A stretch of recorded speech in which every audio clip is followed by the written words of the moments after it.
مگر دل میں محبت مل نہیں سکتی جو پہنچا دے لبے کو وہ قسمت مل نہیں سکتی تو ہزاروں حج کرے یا سینکڑوں سجدے نمازوں میں مگر شبیر کے دشمن کو جنت مل نہیں سکتی مگر شبیر لا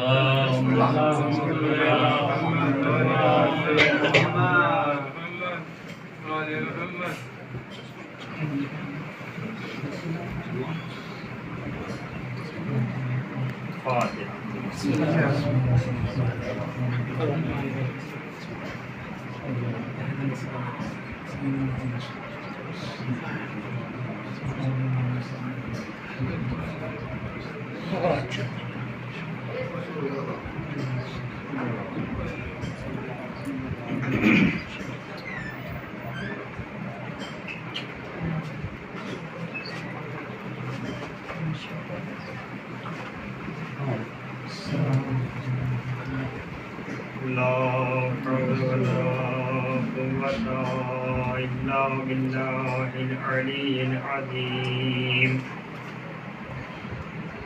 أعوذ بالله من الشيطان الرجيم بسم الله الرحمن الرحيم الحمد لله الذي هدانا لهذا وما كنا لنهتدي لولا أن هدانا الله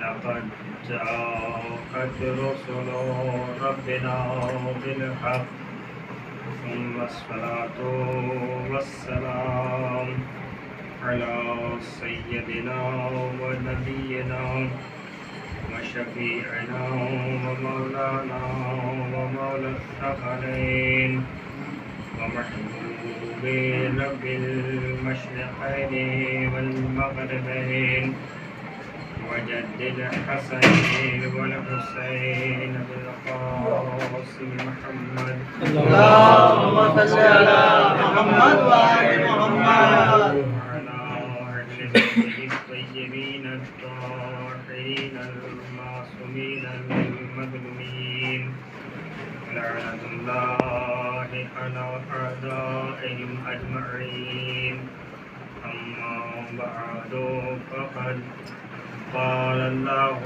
تعالى وتبارك في القرآن الحكيم بسم الله الرحمن الرحيم إن الله اصطفى آدم ونوحا وآل إبراهيم وآل عمران على العالمين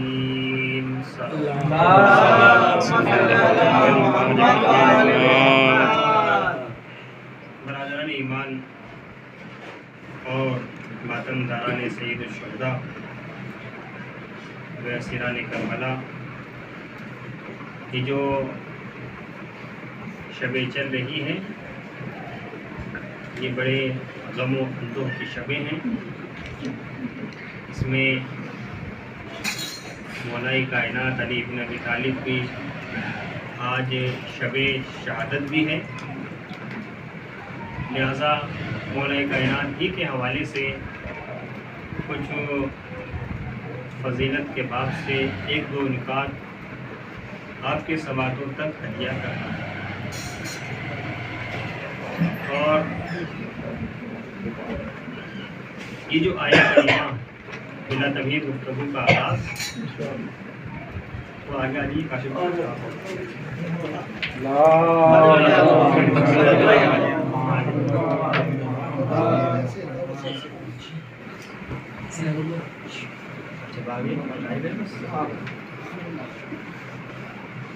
یہ جو آئے کریمہ کلام الہی کی آپ کے سماعتوں کو ہدیہ کی گئی، یہ قرآن مجید کا ایک تیسرے نمبر کا سورہ ہے، جس سورہ کا نام ہے سورہ آل عمران، اور سورہ آل عمران کی یہ 33 نمبر کی آیہ مبارکہ ہے۔ اس آیہ مبارکہ میں خلاق عالم ارشاد فرما رہا ہے، ارشاد باری تعالیٰ ہو رہا ہے، ان اللہ اصطفیٰ آدم و نوح و آل ابراہیم و آل عمران علی العالمین، بے شک اللہ نے چنا، یعنی اللہ نے منتخب کیا، اللہ نے انتخاب کیا ہے آدم کا، نوح کا اور آل ابراہیم کا اور آل عمران کا، علی العالمین، ساری کائنات میں، یعنی پوری یونیورس میں اللہ نے جن کا انتخاب کیا وہ کون ہیں، وہ کون ہستیاں ہیں؟ اس میں ایک ہے آدم، دوسرے نوح ہیں اور تیسرے آل ابراہیم ہیں اور چوتھے آل عمران ہیں تمام عالم پر۔ اب یہ جو آل عمران اس قرآن کریم کے اندر لفظ ہے، اس آیہ کریمہ کے اندر آدم کا لفظ بالکل واضح ہے، نوح کا لفظ بالکل واضح ہے، ابراہیم کا لفظ بالکل واضح ہے۔ یہ جو ہے تیسرا آل عمران، اس لفظ سے ہماری بحث ہوگی کہ آل عمران سے مراد کون ہے۔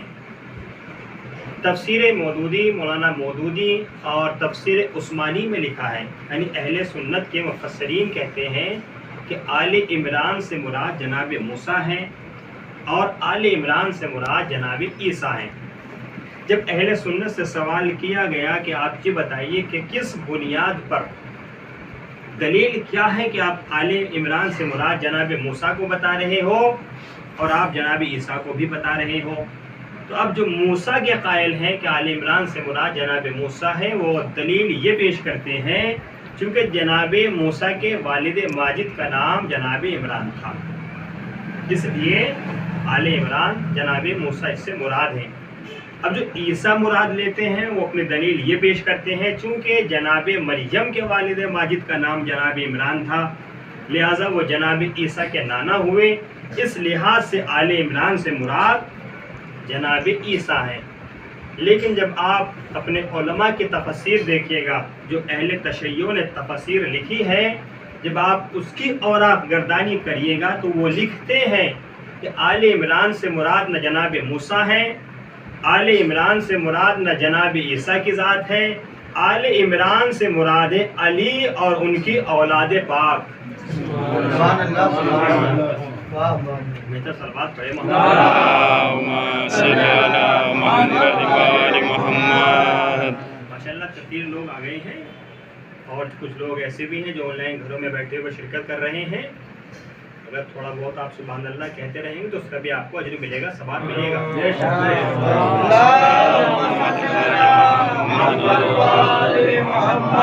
نعرہ حیدری۔ اب جب آپ پرچم کے سائے میں آ گئے ہیں تب آپ گھبرانے کی ضرورت نہیں ہے، اب آپ سکون سے بیٹھ کے ذکر آل محمد سنیں، انشاءاللہ اس کا ثواب آپ حاصل کریں۔ سکون سے مولا مشکل کشا کا ذکر ہو رہا ہے۔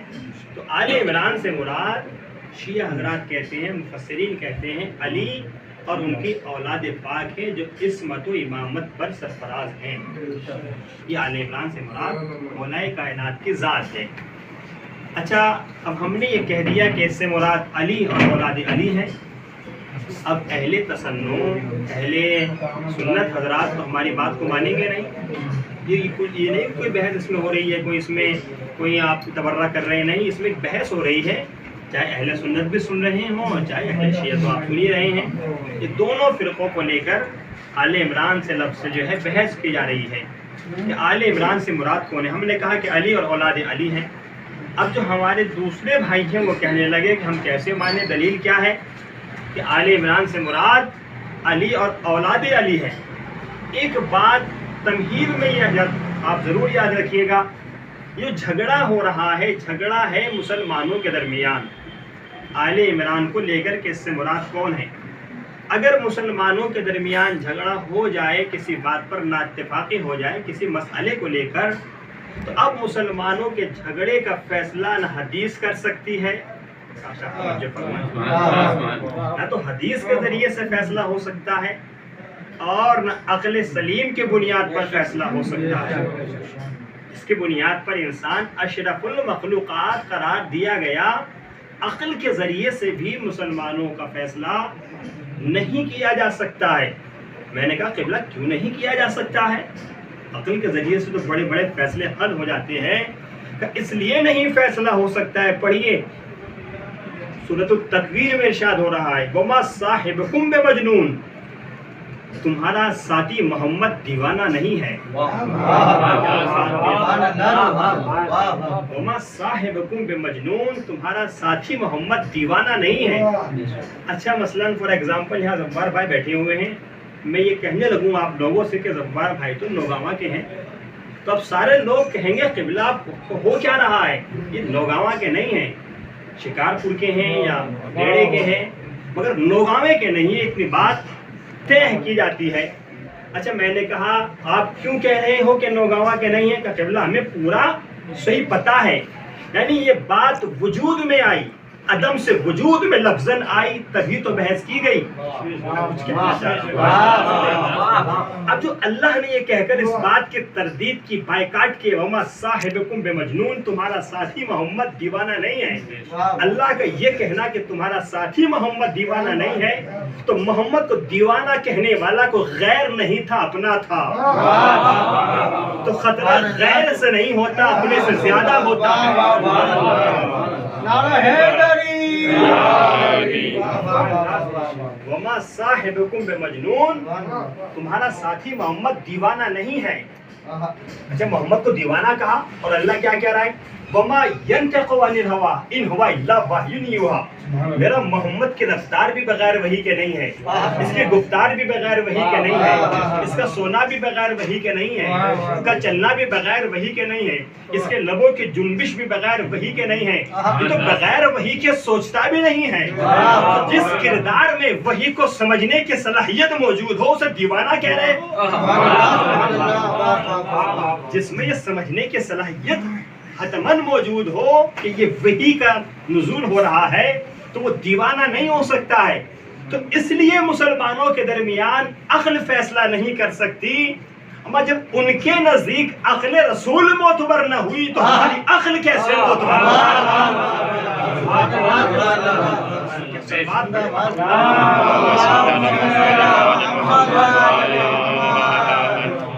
آل عمران سے مراد کون ہے؟ نہ حدیث کے ذریعے فیصلہ ہو سکتا ہے، نہ عقل کے ذریعے سے فیصلہ ہو سکتا ہے. چلیے قرآن کے دہلیز پہ قدم رنجہ ہو جاتی ہیں، قرآن سے سوال کرتے ہیں ولا رطب ولا یابس الا فی کتاب مبین. 36 نمبر کے سورے میں خداوند عالم نے اعلان کر دیا کہ قرآن مجید کے اندر کائنات کی ہر خشک و تر موجود ہے، ہر شے قرآن میں موجود ہے. تو اس مسئلے کا حل بھی قرآن میں ہونا چاہیے. قرآن بتا کہ آل عمران سے مراد کون ہے، تو قرآن نے بڑھ کر سہارا دیا. قرآن مجید کا دوسرا سورہ ہے جس کا نام سورہ بقرہ ہے، اور قرآن مجید کی یہ 247 نمبر کی آیہ کریمہ ہے. اس میں ارشاد باری تعالیٰ ہو رہا ہے وَقَالَ لَهُمْ نَبِيُّهُمْ إِنَّ اللَّهَ قَدْ بَعَثَ لَكُمْ طَالُوتَ مَلِكًا وَقَالُوا أَنَّ يَكُونَ لَهُ الْمُلْكُ عَلَيْنَا وَنَحْنُ بِحَقِّ بِالْمُلْكِ مِنْهُ وَلَمْ يُؤْتَ سَعَةً مِنَ الْمَالِ قال ان اللہ اصطفاه علیکم وزادہ بسطة فی العلم والجسم. اس کا ترجمہ کیا ہے؟ بحث ہو رہی ہے کہ آل عمران سے مراد کون ہے. تو اب ہمیں تب پتا چلے گا کہ آل عمران سے مراد کون ہے. پہلے آپ یہ دیکھیے کہ قانون انتخاب الہی کیا ہے.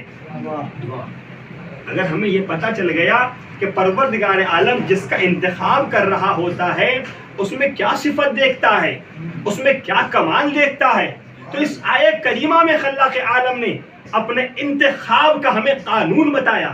اللہ نے قرآن میں اعلان کیا کہ جب موسیٰ کے بعد بنی اسرائیل کے لوگ اپنے زمانے کے نبی کے پاس آئے اور آ کر کہتے ہیں کہ ہمارے اوپر جالوت ظلم کر رہا ہے، ہمیں اس سے نجات دلائیے، تب زمانے کے نبی نے کہا کہ اللہ نے تمہارے اوپر طالوت کو حاکم بنا دیا ہے. کسے حاکم بنایا؟ طالوت کو حاکم بنا دیا ہے. تو اب بنی اسرائیل کے لوگ کیا کہنے لگے؟ اس سے زیادہ تو حکومت کے سزاوار ہم ہیں، ہم اسے اپنا حاکم کیوں مان سکتے ہیں؟ کیوں نہیں مانتے؟ وَلَمْ يُؤْتَ سَعَةً مِّنَ الْمَالِ، اس کے پاس تو مال دنیا بھی نہیں ہے، اس کے پاس تو مال کی فراوانی بھی نہیں ہے. تو اس کے معنی یہ ہوئے کہ یہ بنی اسرائیل کی فکر ہے، جہاں صاحبان دولت کو دیکھا جائے انہیں حاکم سمجھا جائے،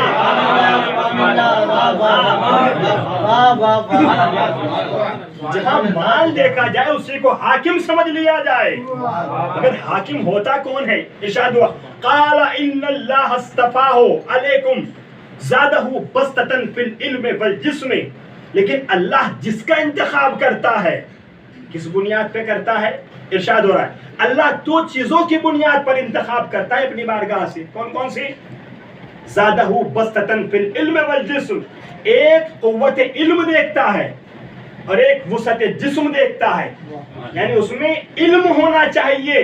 قرآن نے پڑھ کے سہارا دیا کہ آل عمران سے مراد کون ہے؟ کس کا انتخاب کرتا ہے اللہ؟ جس کے پاس علم زیادہ ہوتا ہے. تو قرآن میں اللہ نے بتایا کہ دو چیزوں کو دیکھ کر انتخاب کرتا ہوں، ایک علم کو دیکھ کر، دوسرے جسم کی وسعت کو دیکھ کر. اب آپ دیکھیے فقط جسم کی وسعت کو دیکھ کر ہی اللہ انتخاب نہیں کرتا ہے. اللہ صبر کی قوت بھی دیکھتا ہے، اللہ بینائی کی قوت بھی دیکھتا ہے، اللہ دماغ کی قوت بھی دیکھتا ہے، اللہ ذہن کی قوت بھی دیکھتا ہے. تو اللہ بے وقوف کا انتخاب نہیں کرتا. قوت ذہن بھی ہونا چاہیے، دماغ کی پاور بھی ہونا چاہیے، بغیر اس کے اللہ انتخاب نہیں کرتا ہے. تب قرآن نے اپنا قانون بتا دیا اللہ نے کہ میں دو چیزوں کی بنیاد پر چنتا ہوں، ایک علم کی بنیاد پر، دوسرے طاقت کی بنیاد پر. اچھا اب ہم یہ تو کہہ نہیں سکتے کہ علی موسیٰ سے بڑے عالم ہیں، علی عیسیٰ سے بڑے عالم ہیں.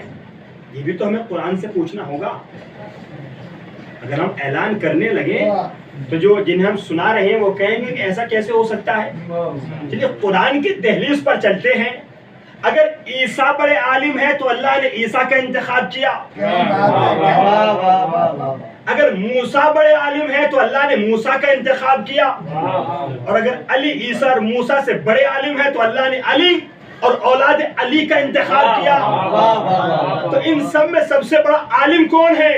پڑھیے قرآن مجید، تیسرے نمبر کا سورہ ہے، سورہ آل عمران ہے، اور 81 اور 82 نمبر کی آیت کریمہ میں ارشاد ہو رہا ہے وَإِذْ أَخَذَ اللَّهُ مِيثَاقَ النَّبِيِّينَ لَمَا آتَيْتُكُم مِّن كِتَابٍ وَحِكْمَةٍ ثُمَّ جَاءَكُمْ رَسُولٌ مُصَدِّقٌ لِّمَا مَعَكُمْ لَتُؤْمِنُنَّ بِهِ وَلَا تَنصُرُنَّهُ قَالَ أَأَقْرَرْتُمْ وَأَخَذْتُمْ عَلَىٰ ذَٰلِكُمْ إِصْرِي قَالَ أَقْرَرْنَا.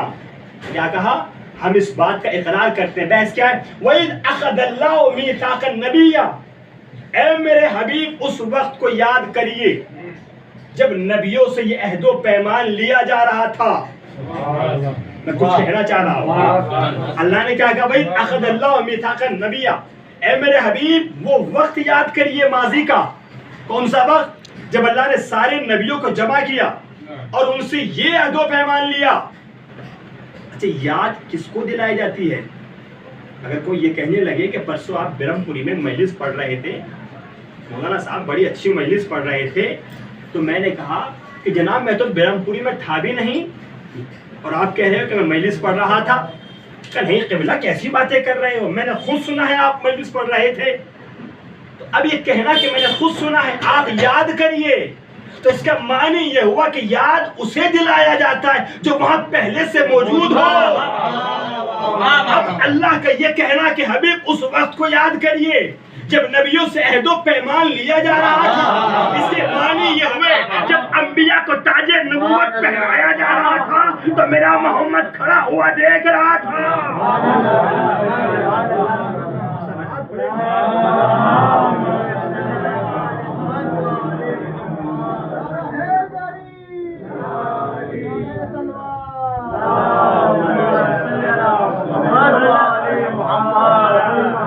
اللہ کو کہنا پڑا کہ وہ وقت یاد کریے نبی پہلے سے موجود تھے. کیا عہد و پیمان لیا گیا؟ من کتاب و حکمت، وہاں موسیٰ بھی موجود، وہاں عیسیٰ بھی موجود، وہاں سارے انبیاء موجود، سامنے میرا آخری نبی بھی موجود.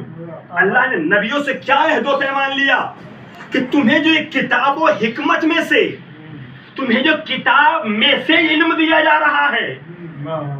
آگے آیت سے بحث نہیں کروں گا. من کتاب، لفظوں پہ غور کریے آیت کا. من کتاب، تمہیں جو قرآن کتاب سے علم دیا جا رہا ہے. مثال دے کر بات واضح کروں گا. مثلا میں یہاں مجلس پڑھ رہا ہوں، میں نے کہا جناب ذرا ایک گلاس میں پانی لے کر آئی. جلدی سے ایک بچہ اٹھا اور باہر ڈرم میں سے اس نے گلاس پانی کا بھرا. توجہ ہے کہ نہیں؟ حاضر ہے نا؟ وہ دوڑ کے گیا اور ایک کاسے میں گلاس میں پانی اس نے بھرا اور دوڑ کر میری خدمت میں اس نے پانی لا کر پیش کر دیا. من کتاب، کتاب میں سے انبیاء کو دیا گیا. جب پانی لا کر مجھے گلاس میں دیا گیا تو میں نے کہا پانی لے آئے. کہا قبلہ لے آیا ہوں. میں نے کہا گلاس تو پورا بھرا ہوا، یہ بتائیے سارا ڈرم کا پانی گلاس میں لے آئے جب وہاں چھوڑ آئے؟ کہ نہیں قبلہ، جتنا گلاس کے ظرف میں صلاحیت تھی، جتنا گلاس کے ظرف میں صلاحیت تھی اتنا گلاس میں پانی لے آیا. باقی ڈرم کا پانی ڈرم ہی میں چھوڑ آیا. تب ہم پہ اعتراض نہ کریے اللہ نے انبیاء کو کل کتاب کا علم کیوں نہیں دیا؟ جتنا انبیاء کے ظرف میں صلاحیت موجود تھی اتنا دے دیا گیا. باقی قرآن کا علم قرآن میں رہنے دیا گیا. تو نبی وہ کہ جس کو کتاب میں سے دیا گیا.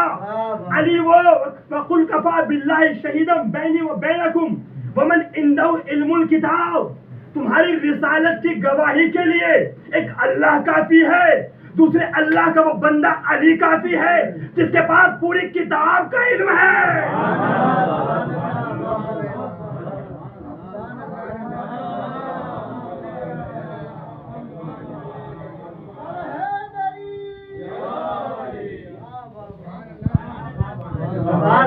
نبی کو کتاب میں سے دیا گیا، علی کو ومن عنده علم الکتاب، پوری کتاب کا علم دیا گیا. اللہ نے انبیاء کے لیے کہا اوتینا من کل شیء، ہر شے میں سے تھوڑا تھوڑا دیا گیا. اور جب علی کی بات آئی تو اعلان کیا وَكُلَّ شَيْءٍ أَحْصَيْنَاهُ فِي إِمَامٍ مُبِينٍ. علی کو ساری کائنات کا علم دیا گیا. اس کے معنی یہ ہوئے نبی کا مزاج کچھ کا مزاج ہے، اور کیا نبی کا مزاج کچھ کا مزاج ہے، علی کا مزاج کل کا مزاج ہے. نبی سے مانگے تو کچھ ملے گا، علی سے بلا مانگے سب کچھ ملے گا.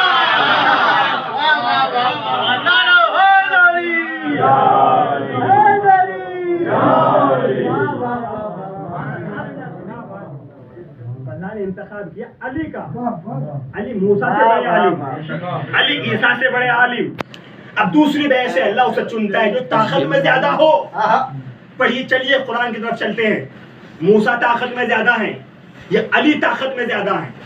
اگر علی طاقت میں زیادہ ہے تو علی کا انتخاب ہوا، اگر موسیٰ طاقت میں زیادہ ہے تو موسیٰ کا انتخاب ہوا. توجہ چاہوں گا میری جانب کو توجہ رہے. تھوڑی دیر گرمی برداشت کر لیں یا پنکھا کھول دیں اگر برداشت نہیں ہو رہا ہے.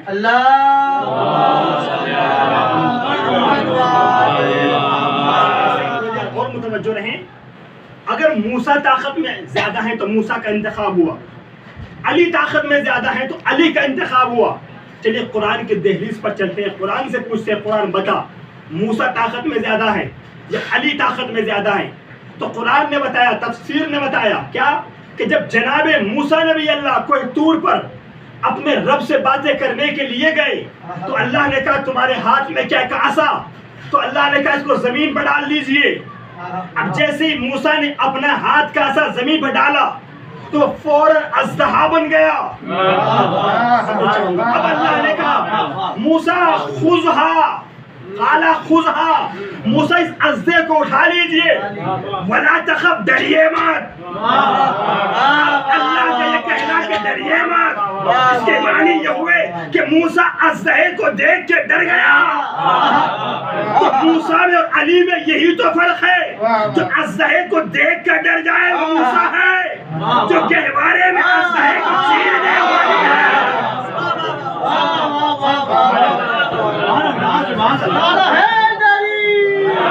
علی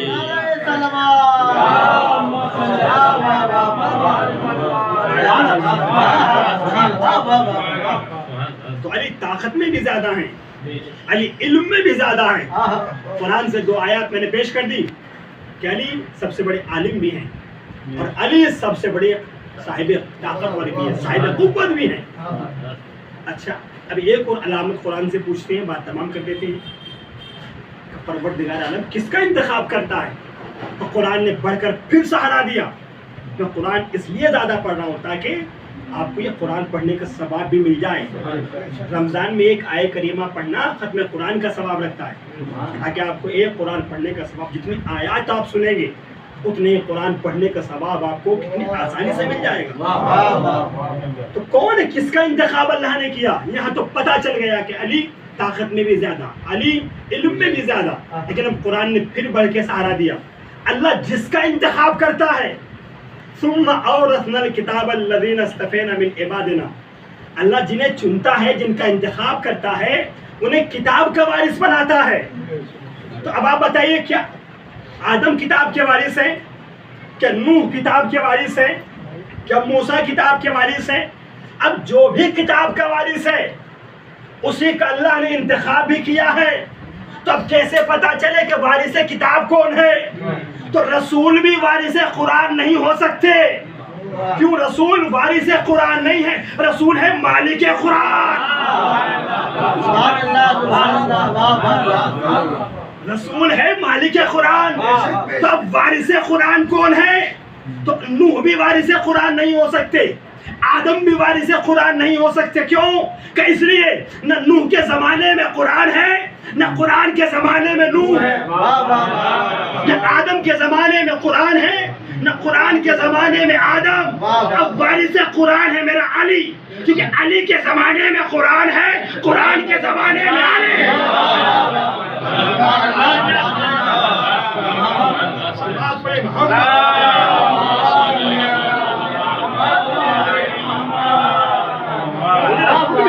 علی مع القرآن بل قرآن مع علی, علی قرآن کے ساتھ ہے اور قرآن علی کے ساتھ ہے. اچھا, قرآن نے یہ کہہ دیا کہ وارث کتاب جو ہوتا ہے وہ اللہ کا چنا ہوا ہوتا ہے. 3 آیت کریمہ ہو گئی, پھر چوتھی آیت کریمہ پڑھ کے بات بالکل آخر مرحلے میں داخل ہو گئی ہے. چلیے, معا جو لفظ معا ہے یہ خود بتا رہا ہے کہ جو صفت قرآن کی ہے وہی صفت وارث قرآن کی ہونا چاہیے. قانون وراثت ہے کہ وارث اور ورثہ یا تو برابر ہونے چاہیے یا وارث افضل ہونا چاہیے. یہ قانون کیا ہے؟ یا تو وارث ورثے کے برابر ہو یا پھر وارث ورثے سے افضل ہونا چاہیے. تب قرآن ہے ورثہ, علی ہے قرآن کے وارث. تو اب پہلے یہ بتائیے کہ قرآن کے کمالات کیا ہیں. سورہ رات 13 نمبر کے سورے میں اور بالکل آخری آیت مبارکہ میں ارشاد ہوا, وَلَوْ أَنَّ قُرْآنًا سُيِّرَتْ بِهِ الْجِبَالُ أَوْ قُطِّعَتْ بِهِ الْأَرْضُ أَوْ كُلِّمَ بِهِ الْمَوْتَى بَلْ لِلَّهِ الْأَمْرُ جَمِيعًا. قرآن کے کمالات, 3 کمالات کم سے کم قرآن کے یہ ہے کہ قرآن کے ذریعے سے پہاڑوں کو چلایا جا سکتا ہے. اب یہ دنیا علی اور اولاد علی کو وارث قرآن تب مانے جب علی میں پہاڑ چلانے کی صلاحیت حتماً موجود ہو. اس کا اقرار مباہلے کے میدان میں مسلمان نے نہیں کیا تھا بلکہ نصارہ نجران نے کیا تھا کہ ان سے مباہلہ نہ کرنا. اگر یہ سوچ بھی لے تو پہاڑ چلنے لگے.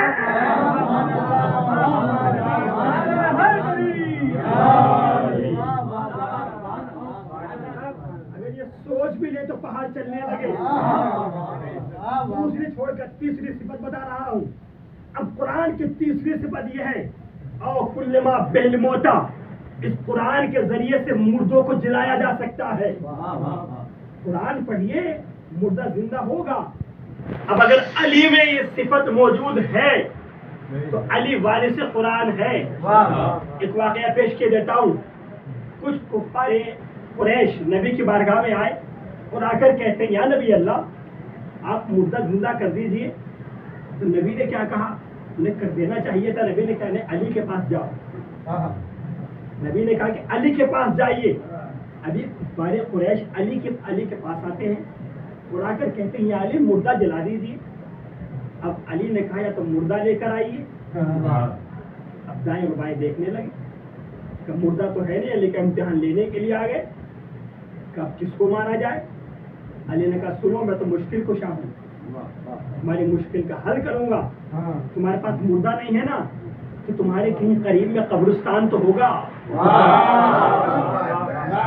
قبرستان تو ہوگا. کہاں علی برابر میں قبرستان ہے کہ قبرستان میں چلیے. اب علی آئے, علی نے آنے کے بعد کہا السلام علیکم یا اہل القبور المسلمین. جیسے علی نے تمام قبروں پر سلام کیا تو قبریں پھٹنے لگی اور قبروں سے مردے نکلنے لگے. قبروں سے جب سارے مردے نکل گئے اب سارے لوگ مردوں کو دیکھ کر بڑی حیرت سے دیکھنے لگے کہ تو مردے زندہ ہو گئے. اب انکار کر نہیں سکتے چونکہ معجزہ بالکل سامنے ہے. اب جانے لگے کہا علی ٹھیک ہے. علی نے کہا ٹھہر جاؤ. اب علی نے تمام جو مردے زندہ ہوئے تو ان سے کہا کہ واپس اپنی حالت میں پلٹ جاؤ, اپنی اپنی قبروں میں واپس چلے جاؤ. اب سارے وہ زندہ لوگ اپنے قبروں کی طرف جانے لگے. اب جاتے ہوئے کہتے ہیں یا علی اگر آپ اجازت دیں تو ایک بات کہہ دیں. اجازت دی گئی کہ کہیے. اب تمام جو مردے زندہ ہوئے تھے انہوں نے ایک زبان ہو کر کہا پوچھو گے نہیں کہ ہم زندہ کیسے ہو گئے, کہ بتائیے کیسے زندہ ہو گئے. کہ جب علی نے ہمیں سلام کیا, ایک میسیج دے رہا ہوں, جب علی نے ہمیں سلام کیا تو اب ہمارے دلوں میں علی کی محبت پیدا ہو گئی. جیسے محبت پیدا ہوئی تو ہم زندہ ہو گئے. اس کے معنی یہ ہوئے کہ موت اور حیات کس کا نام ہے؟ علی کی محبت کا نام حیات ہے. علی سے دشمنی کا نام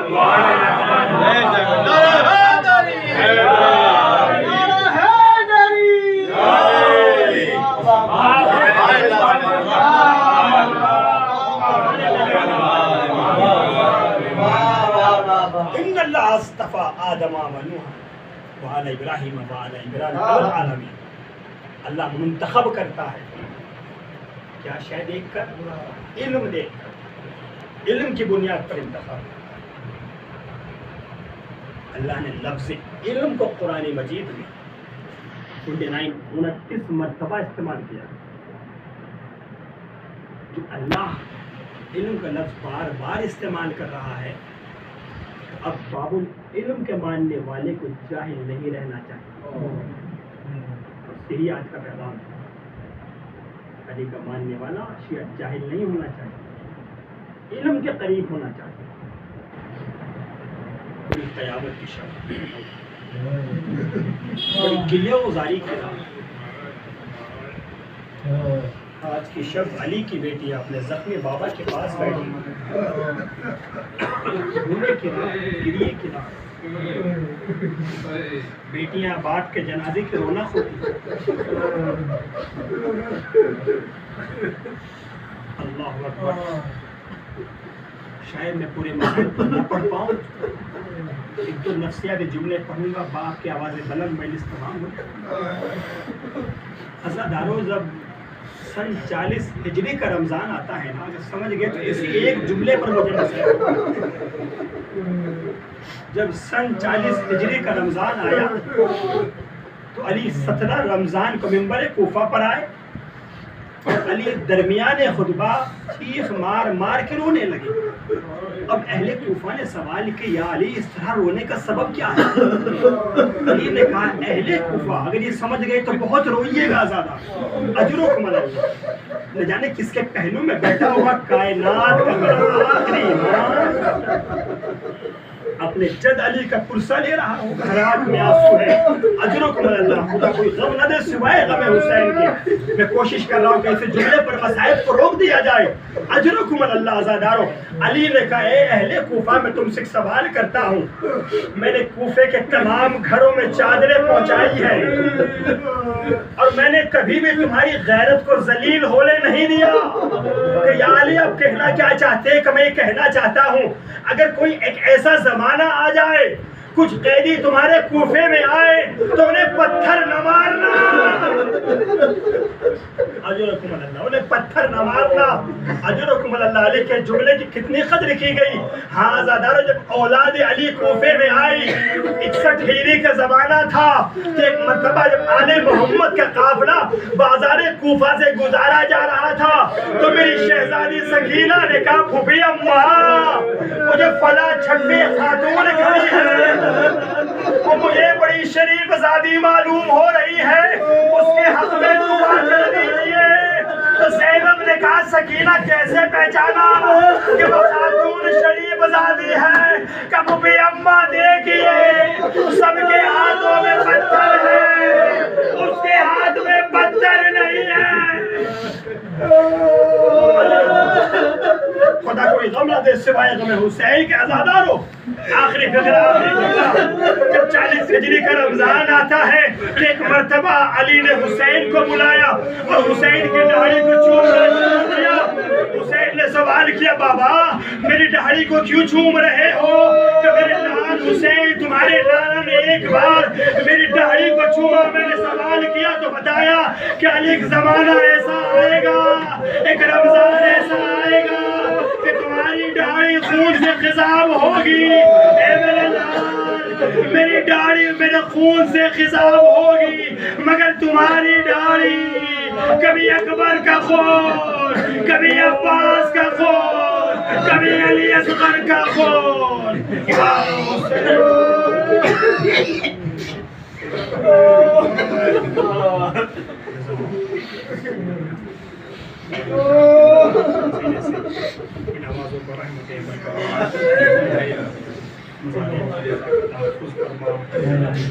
ان آنسوؤں کے ذکر کو ہمارے لیے ذریعہ نجات قرار دے۔